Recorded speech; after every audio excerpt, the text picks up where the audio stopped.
नमस्कार, स्वदेश विशेष में स्वागत है आपका। आप के साथ मैं हूं प्रशांत पांडे। खत्म हुआ 41 साल का इंतजार।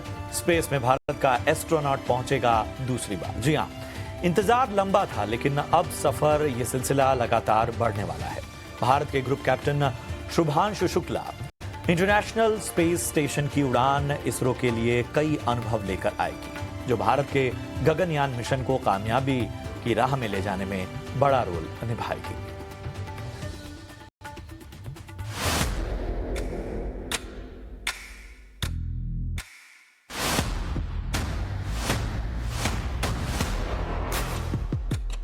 Five, four, three, two, one.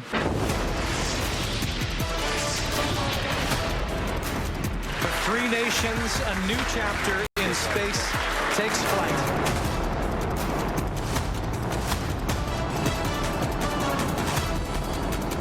नमस्कार मेरे प्यारे देशवासियों। वाटर राइड 40 साल बाद हम वापस अंतरिक्ष में पहुंच गए हैं। मेरे कंधे पे मेरे साथ मेरा तिरंगा है, जो मुझे बता रहा है कि नहीं हूँ, मैं आप सबके साथ हूँ। जय हिंद, जय भारत।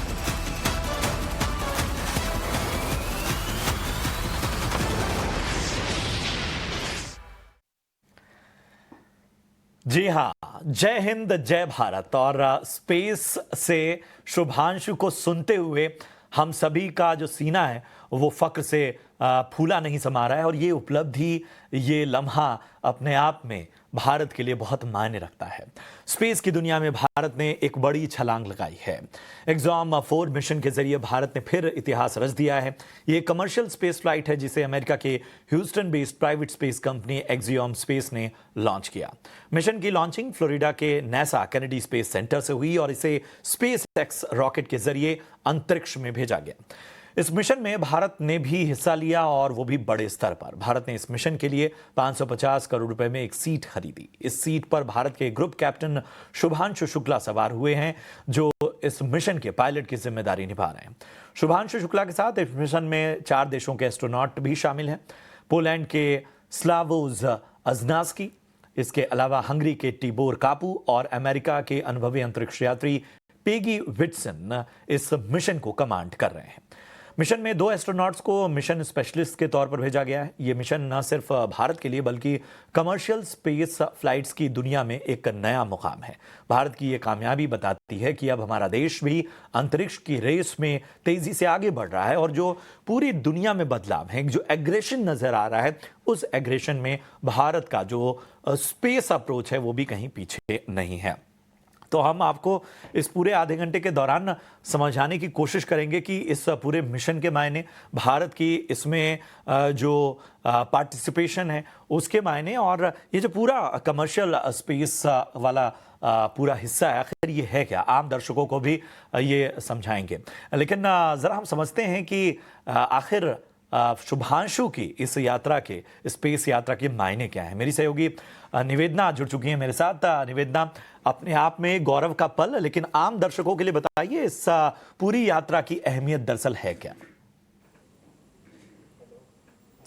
बिल्कुल प्रशांत, और कई हफ्तों की डिलेज और हैवी एंटिसिपेशन के बाद SpaceX का Falcon 9 रॉकेट, जो EXIM मिशन 4 का है, आज दोपहर 12:01 PM पर नासा के केनेडी स्पेस सेंटर, जो फ्लोरिडा में है, सक्सेसफुली लॉन्च हुआ। ये एक बड़ा मोमेंट है, क्योंकि ये भारत का पहला नेशनल मिशन है जो इंटरनेशनल स्पेस स्टेशन ISS जो कहा जाता है किया जा रहा है। और वो अभी 40 साल बाद, जब राकेश शर्मा ने 1984 में इतिहास रचा था, और हम सबको वो याद है। लेकिन इस बार मिशन में है ग्रुप कैप्टन शुभांशु शुक्ला, भारत से, एक डेकोरेटेड फाइटर पायलट है। उनके साथ है टिबोर कापू हंगेरी से, उस्नान्स्की पोलैंड से, और mission commander Peggy Whitson USA से, जैसे कि आपने भी कहा। लेकिन शुभांशु शुक्ला ने कहा कि वो अपने साथ इंडियन फ्लैग लेकर गए हैं, और उन्होंने ये भी कहा कि ना सिर्फ उनके लिए बल्कि हर इंडियन के लिए एक प्राउड और हिस्टोरिक मोमेंट है। अब क्रू ड्रैगन कैप्सूल जो है 26 जून को आईएसएस से डॉक करेगा। टीम वहां शायद 14 दिनों तक रहेगी और लगभग 60 एडवांस साइंस एक्सपेरिमेंट्स परफॉर्म करेगी। वो की टेक अवे है जो ग्लोबली कोऑर्डिनेटेड है। ये मिशन सिर्फ सिंबॉलिक नहीं है, ये इंडिया के स्पेस फ्यूचर खासकर गगनयान मिशन के लिए एक मेजर स्टेप है। और शुभांशु शुक्ला अब सिर्फ ऑर्बिट तक नहीं पहुंचे, वो 1.4 बिलियन इंडियंस की उम्मीदों को भी लेके साथ ले गए हैं प्रशांत।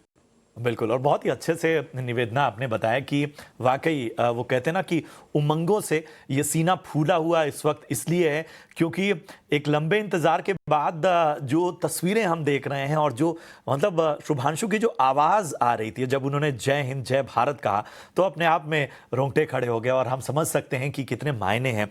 एक सदियों का इंतज़ार होता है किसी भी ऐसे देश के लिए जो धीरे धीरे इस क्षेत्र में बड़ा हो और अपनी मेहनत अपने समर्पण से आगे बढ़ाओ। शुक्रिया करेंगे निवेदना तमाम इंसाइट्स के लिए और आगे भी हम इस तरह की चर्चाओं में आपसे जानकारियां लेते रहेंगे। तो चलिए अब मैं इस चर्चा में शामिल करूंगा अपने साथ बेहद ख़ास मेहमानों को। मैं परिचय करा दूं, हमारे साथ आज चर्चा में शामिल हुए रतन श्रीवास्तव साहब, जाने माने स्पेस एक्सपर्ट हैं। Ratan sir, thank you so much अपना कीमती समय देने के लिए। हमारे साथ तपन मिश्रा साहब हैं जो कि इसरो के साइंटिस्ट हैं। इसके अलावा योगेश कुमार जोशी हैं जो कि एस्ट्रोनॉमर हैं, और जी राजू सर हैं पूर्व इसरो साइंटिस्ट, वो भी हमारी साथ चर्चा में शामिल हो रहे हैं। तो सबसे पहले रतन सर, मैं आपके पास आना चाहूँगा। इन तस्वीरों को देखते हुए हम में जोश नज़र आ रहा है, हम इन तस्वीरों को देखते हुए एक अलग उत्साह से भर रहे हैं, लेकिन मैं थोड़ा समझना चाहूँगा कि ये जो इतना लंबा इंतज़ार रहा है और उसके बाद इस तरह की जो उपलब्धि है और इस तरह का जो एक कह सकते हैं छलांग भारत ने लगाई है, इसके मायने इस पूरे सेक्टर में किस तरह से देखे जाएं? प्रशांत जी, मुझे आपने यहाँ पे बुलाया इसके लिए धन्यवाद। और इतना अच्छा पैनल है, तपन सर हैं यहाँ पर। इन लोगों के आगे मैं क्या बोलूं, लेकिन इन्होंने देखा है आईएसआरओ की यात्रा पिछले 40 साल में। जब हमने लास्ट ह्यूमन स्पेस फ्लाइट की थी, जब विंग कमांडर राकेश शर्मा जी गए थे, उस समय की जियोपॉलिटिक्स, उस समय की देश की सिचुएशन और आज हम जहाँ पे खड़े हैं वो बहुत बहुत फर्क है। मिसाल के तौर पे उस समय जियोपॉलिटिक्स ऐसी थी कि हम अमेरिका के साथ हमारे कोई अच्छे संबंध नहीं थे, नॉन लाइन का जमाना था, और हमने सोयूज में रशियन क्राफ्ट में भेजा था अपने कॉस्मोनॉट को, एस्ट्रोनॉट को। और आज वो समय आ गया है कि हमारा आईएसआरओ का जो उपलब्धियां हैं, जो हमने अपनी एक जगह बनाई है स्पेस इंडस्ट्री में, स्पेस सेक्टर में, और बाकी स्पेस एजेंसीज के मुकाबले जितना हमने अच्छा काम किया और जितने कम दाम में वो काम किया है, चाहे वो चंद्रयान मिशन हो, गगनयान आने वाला मिशन हो, और अभी ह्यूमन फ्लाइट जिसमें हमने अमेरिका के साथ एक तरह से इसको बोलना चाहिए it's a public policy victory, because this is a public private partnership platform, जहां पर जैसे आप जानते हैं, एक्सियम आपने खुद कहा कि एक प्राइवेट कंपनी है, स्पेस एक्स, फाल्कन 9 जिस रॉकेट में गए हैं वो भी एक प्राइवेट कंपनी है, लेकिन उसके अंदर पेगी जी हैं, पेगी विल्सन जो एक बहुत एक्सपीरियंस एस्ट्रोनॉट हैं, और इंडियन एयरफोर्स के ग्रुप कैप्टन शुभांशु शुक्ला जो भारत सरकार के हैं। और आपने एक तरह से बोला हमने सीट खरीदी। हम कहीं भी अगर जाते हैं बाहर तो हमें कुछ ना कुछ कंट्रीब्यूशन करना पड़ता है।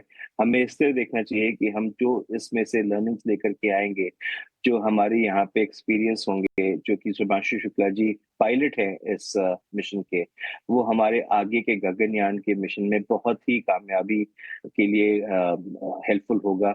और उस समय भी हमें एक पायलट की जरूरत होगी। The learnings and the experience of Shubhanshu will come very वाकई अपने आप में अहमियत है कि जब आप we should see it as a long journey of ISRO from being aligned to one block to be seen now as बिल्कुल। an important player in the space economy of the world. वाकई, और ये अपने आप में दर्शाता है कि हमने कितना लंबा सफ़र तय किया है। और आपने तपन सर का नाम लिया तो मैं तपन सर के पास ही जाना चाहूँगा। तपन सर, लक्ष्य बड़े हैं हमारे और ये तो बस पड़ाव हैं। इन सब के बीच में यहाँ से जो यात्रा है वो मतलब जब बात की जाती है किसी भी क्षेत्र में, चाहे टेक्नोलॉजी ट्रांसफ़र की, चाहे किसी बड़े लीप की या किसी बड़े लक्ष्य की, तो हमेशा ये माना जाता है कि हमने जो लक्ष्य हासिल किए हैं वो तो किफ़ायती ही रहे हैं, और न सिर्फ किफ़ायती रहे बल्कि पूरी दुनिया ने उनको एक ऑब्जर्वर के तौर पे देखा है। ये जो उपलब्धि है ये आगे आने वाले वक्त में जिस तरह से गगनयान की बात की जा रही है, और इस विषय को मैं बहुत ज़्यादा टेक्निकल इसलिए भी नहीं बना रहा हूँ कि आम दर्शक थोड़ा समझ पाए, तो हमें बताइए कि यहाँ से हमारी जो यात्रा है वो कितने बेहतर होने वाली है। तो हमको ये आज का जो यात्रा है ये इसका बड़ी महत्व रहती है। इसको 3 दृष्टिभंगी से देखना चाहिए। एक जो पहला उद्देश्य जो है, ये हम भूलना नहीं चाहिए, ये गगनयान का लिए ये पहली पदक्षेप है। आप बोलोगे गगनयान तो इसरो का है, तो इसका क्या फर्क पड़ रहा है? गगनयान देश पे बना हुआ महाकाशयान जो हमारा एस्ट्रोनॉट को लेके जाएगा। गगनयान के लिए हम 4 पायलट सिलेक्ट किए हुए हैं। गगनयान का अंदर का जितने कंट्रोल सिस्टम कैसे करने का, कैसे उनका एस्ट्रोनॉट का स्वास्थ्य को रक्षा करने का, और क्या क्या इंतजाम करने का, और कैसे ऑपरेट करने का, ये हमने बताया। और ये चीज, और ये इसरो वालों ने खुद ही का दिमाग से, खुद ही का अभिज्ञता से, खुद ही का जो इमेजिनेशन है उसी से ये गगनयान बना है। और ये टेक्नोलॉजी पे कोई किसी का सहायता नहीं करते। आपको ट्रेनिंग दे सकता है, पर आपको अंदर का जो कोई छोटी छोटी चीज है जो माहिती रखती है, वो आपको कोई सिखाने वाला नहीं है। तो इसरो शायद 99% वो सही किया है, पर कहीं ना कोई किधर कोई छोटी कोई छूट गई होगी। वो 0.1% भी हो सकता है, 1% भी हो सकता है।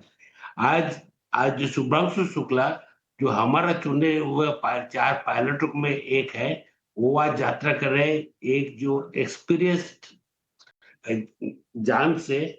और वो ये पूरा यात्रा का शुरू से उतरने तक वो पूरा कंप्लीट करेंगे। और ये भूलना नहीं चाहिए, इन्होंने ये ड्रैगन क्रू मिशन का पायलट है, जो ये मेन जो पूरा यात्रा को आगे ले जाने का, वापस लाने में इनका भूमिका अहम रहेगी।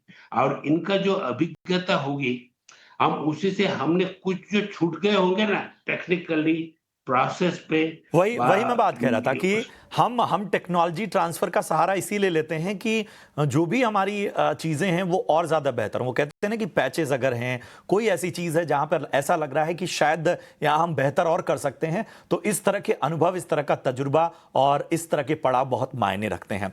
डॉक्टर पीके घोष, मैं आपके पास आना चाहूंगा। क्या आपको लगता है कि यहाँ से जो स्पेस की दुनिया है, इस तरह के जो उदाहरण हैं वो अपने आप में नए बच्चों को भी और ज्यादा प्रेरणा देंगे और शायद एक दिलचस्पी और ज्यादा बढ़ेगी? जी हाँ, मेरे ख्याल में तो ये इतना मीडिया हाइप है, तो ये हमारे सब भारतीयों को ये प्रेरणा देनी चाहिए। लेकिन मैं काफी लोगों को नहीं मालूम कि ये आप कह रहे थे ना 40 साल या 41 ईयर्स के बाद हमारे एस्ट्रोनॉट गए हैं। इसी बीच हमारे स्पेस साइंटिस्ट ने जो कर दिखाया है अपने बलबूते पे, वो एक सच में एक उदाहरण है। क्योंकि कोई भी देश टेक्नोलॉजी ट्रांसफर आसानी से नहीं करता। मुझे अभी तक याद है जब क्रायोजेनिक इंजन्स आने का था सोवियत यूनियन से, वो इंजन्स तो आ गए लेकिन टेक्नोलॉजी नहीं आया, और उनका जो इंजन्स था वो बहुत ही जटिल था। तो हमारे साइंटिस्ट ने एक दिन रात एक करके उसे सिंप्लीफाई किया और बनाया, और अभी अग्निकूल 3D प्रिंटर से उसे बना रहा है, तो सभी क्रायोजेनिक इंजन।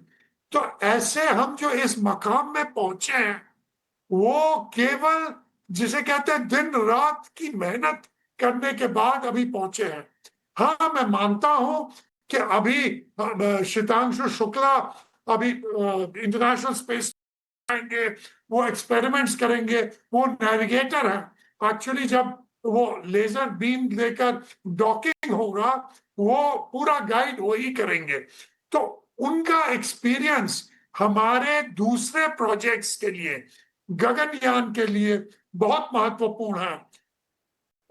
शायद लोगों को नहीं मालूम कि वो एक तो स्पेस वॉक के लिए भी ट्रेंड हुए हैं और फिर मीडिया पे उस पे भी आएगा। और दूसरी बात यह है कि उनके साथ एक रिजर्व है, ग्रुप कैप्टन नायर, जिन्होंने सब कुछ ट्रेनिंग एक साथ किया है, लेकिन अभी एक ही आदमी जा सकता है, तो शुक्ला जा रहा है, तो उनको शायद हम गगनयान में ले लें। तो ऐसे केवल गगनयान नहीं, अगर हम बाद में सोचें कि चंद्रयान के द्वारा हम मैन मून मिशन भेजें, तो फिर उनका जो ये एक्सपीरियंस बिल्कुल, है वो काम ये में ये आएगा। ये बड़ी अच्छी बात कही डॉक्टर घोष आपने कि किसी भी चीज को, किसी भी पड़ाव को, किसी भी उपलब्धि के ना बड़े बड़े चौतरफा परिणाम होते हैं और उसका जो असर होता है वो लंबे समय तक होता है। और ये जिस एग्रेशन की मैं बात कर रहा था, हम आमतौर पर कहते हैं ना कि हमें एक स्पार्क चाहिए, ठीक है। आमतौर पर जब हम कोई उपलब्धि हासिल करते हैं, भारत ने स्पेस के क्षेत्र में जो उपलब्धियां हासिल की हैं, शायद उन्हें गिनाते गिनाते व्यक्ति थक जाएगा और पूरी दुनिया ने उसका लोहा माना है। और इस तरह के जब प्रोग्राम्स होते हैं और इस तरह की उपलब्धियां, इस तरह के पड़ाव आते हैं, तो वो उस पाक को एक और ज्यादा बूस्ट देते हैं। मैं योगेश जोशी साहब आपके पास आना चाहूंगा और सबसे बड़ा सवाल ये है कि क्या इसरो और एक्सियम स्पेस एजेंसी जो है, इस तरह का जो सहयोग है, ये भविष्य की तस्वीर है? मतलब ये शायद आने वाले वक्त में इसमें और ज्यादा हमें कह सकते हैं कि हमें करार देखने को मिले, हमें आने वाले वक्त में और ज्यादा कोलैबोरेशंस देखने को मिले। जी बिल्कुल, एक बड़ी अच्छी चीज हमने सुनी है कि अगर एक और एक जुड़ता है तो दो भी हो सकता है और वही एक और एक मिलकर 11 भी बन सकता है। तो अगर इस तरीके का ग्लोबल कोलैबोरेशन होता है जो कि स्पेशली स्पेस टेक्नोलॉजी की फील्ड में, जहाँ पे मोस्ट ऑफ द कंट्रीज अभी भी इवॉल्विंग है, अभी भी नई चीजें सीख रही हैं, सभी अपने लिए स्पेस स्टेशन बनाने में लगे हैं, एडवांस टेक्नोलॉजी निकालने में लगे हैं, तो इस तरह का कोलैबोरेशन बहुत ज्यादा इंपॉर्टेंट हो सकता है। इसके मायने काफी ज्यादा हो सकते हैं।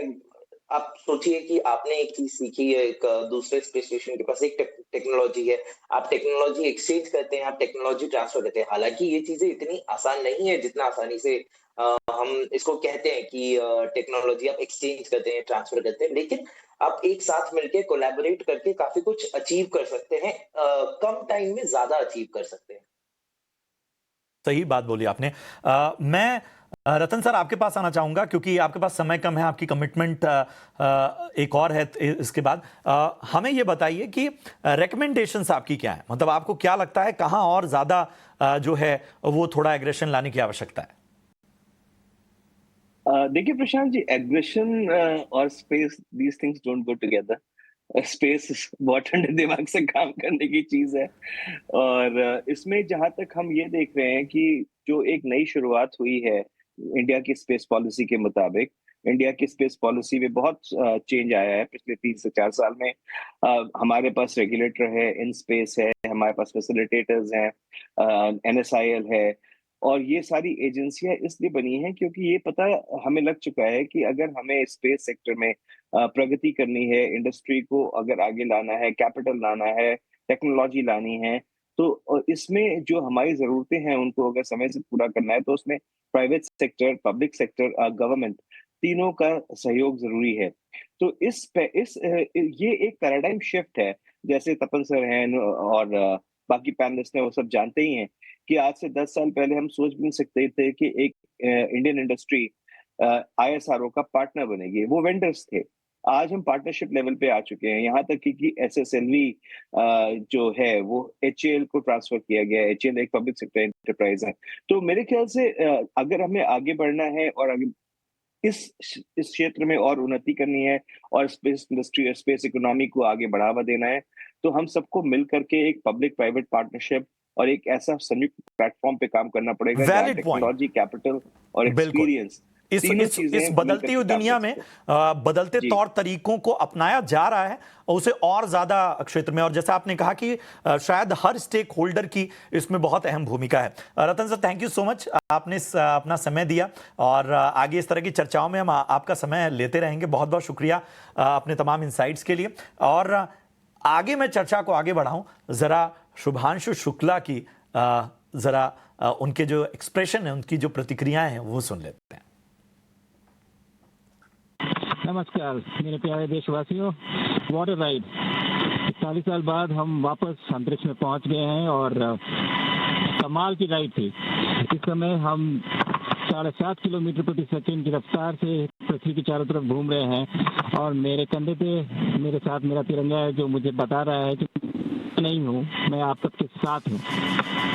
ये मेरी इंटरनेशनल स्पेस स्टेशन तक की जर्नी की शुरुआत नहीं है, ये भारत के ह्यूमन स्पेस प्रोग्राम की शुरुआत है और मैं चाहता हूं कि आप सभी देशवासी इस यात्रा का हिस्सा बने।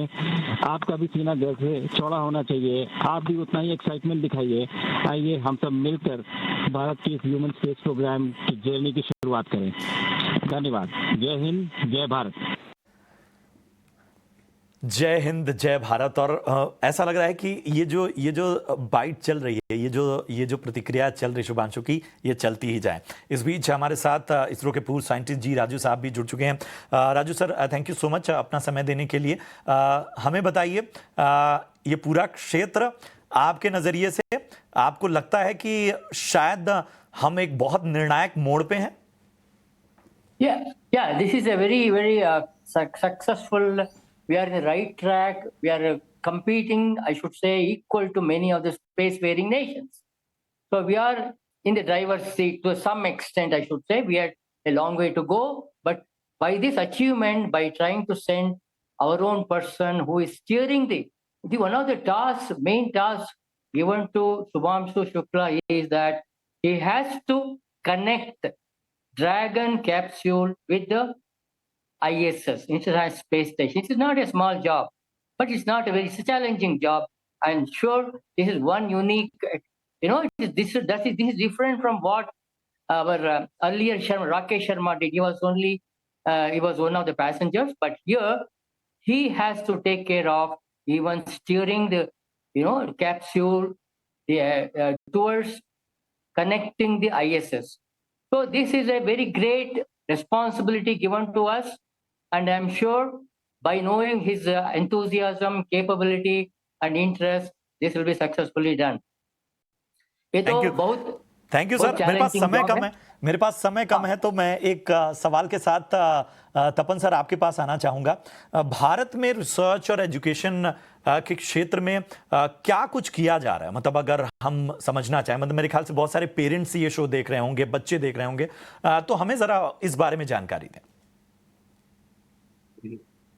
अभी भारत पे जो एजुकेशन पे और रिसर्च पे इंस्टीट्यूशन का कमी नहीं है, पैसा का भी कमी नहीं है, बट जहां कमी है इंस्पिरेशन की।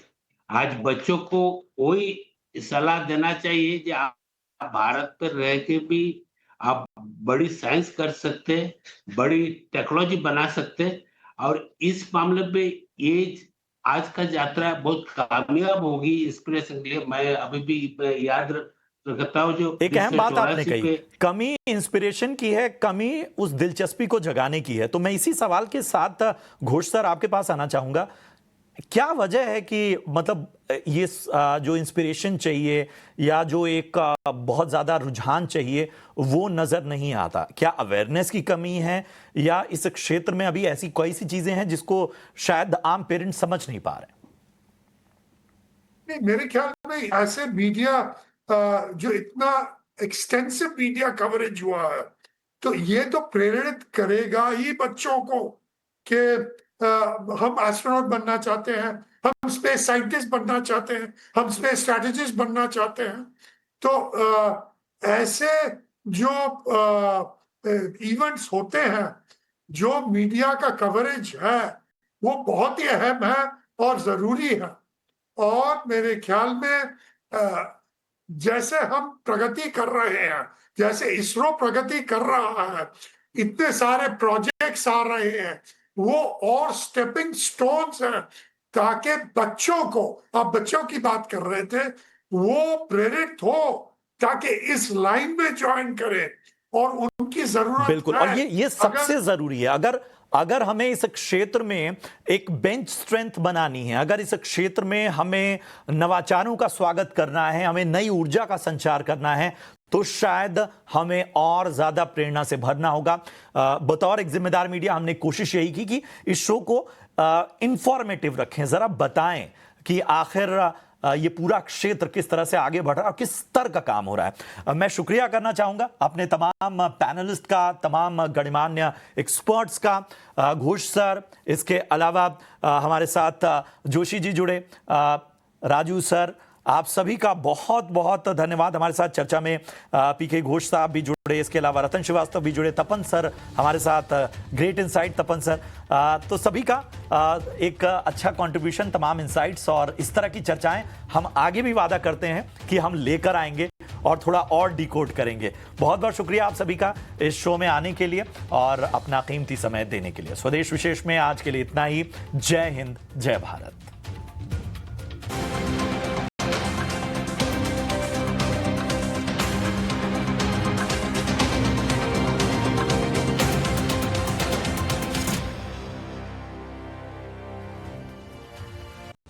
in association with